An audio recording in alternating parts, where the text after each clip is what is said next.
போறவங்க அப்ராணியா போறவங்க புடிச்சு சாவடிக்கிறீங்க பினால்ட்டியா போட்டு. வாங்க வாங்க வாங்க பேட்டரியும் எனக்கு பேட்டரியும் என்னோட ஸ்டெப்னி வந்தா உனக்கு வண்டியே போன வாரம் புடிச்சீங்க 14,000 ரூபாய் பினால்ட்டி போட்டாச்சு, பினால்ட்டியும் கட்டியாச்சு. வண்டியில பேட்டரியும் ஸ்டெப்னி எங்க உங்க ஆபீஸ்ல இருந்துச்சு. நேற்று அப்பா கேட்டதுக்கு வேணா எடுத்து போனா வண்டியே கிடைக்காதுன்னு சொல்லிருக்கீங்க. இங்க வாட்ச்மேன் கிடையாதா, கேமரா கிடையாதா? யாரு பேட்டரியும் வாட்ச்மேன் இதே எடுத்தது? வாங்க முன்னாடி வாங்க, முன்னாடி யாரும் யாரை பாக்கணும் மேம் சொல்லுங்க. எங்க வண்டியில இந்த பேட்டரியும் காணா ஸ்டெப்னியும் காணா, பின்னாடி நான் கட்டிட்டேன். திருநெல்வேலி உங்களுக்கு என்ன தண்டனை? உங்க ஆபீஸ்ல இருந்துச்சு. இங்கேயே பிடிக்க முடியல, ரோட்ல வந்து என்னத்தை பிடிக்க வரீங்க?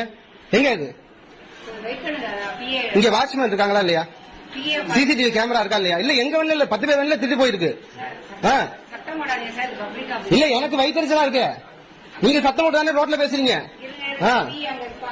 வர சொல்லுங்க. எனக்கு இன்னைக்கு இதுக்கு என்ன தெரிஞ்சாலும் கலெக்டர் ஆபீஸ் போய் மண்ணெண்ணி ஊத்த வண்டி எரிக்கிற பாருங்க. எனக்கு இப்ப முடிவு தெரிஞ்சாகணும். இப்ப பேஸ்புக்ல போட்டுறேன், அங்க போய் நான் கலெக்டர் ஆபீஸ்ல பேசுறேன்.